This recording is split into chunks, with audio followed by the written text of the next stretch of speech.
فرزین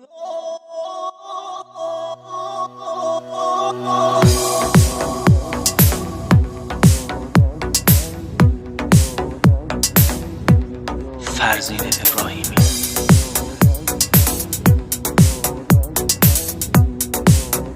تنظیم مهدی رحیمی. من خراب خاطرات خوبت، تو درگیر یکی دیگه بودی. من عاشق تر از همیشه با تو عاشق یکی دیگه بودی.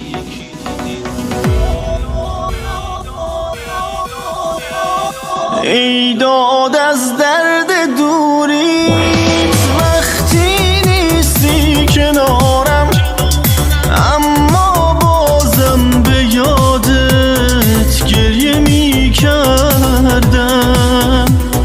ای داد از این جدایی وقتی هیچکی نخوادت، وقتی تنها بمونی با غم و دردم، با غم و دردم.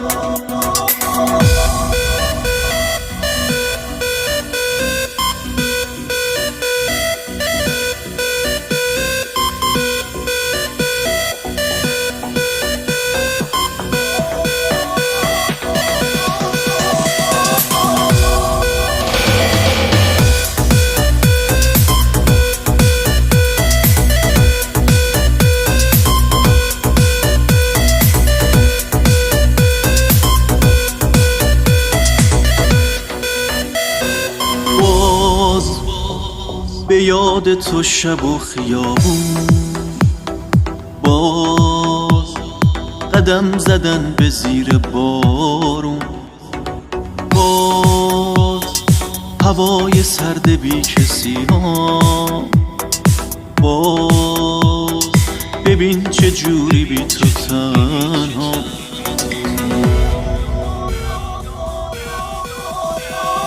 ای داد از درد دوریت وقتی نیستی کنارم، اما بازم به یادت گریه می کردم.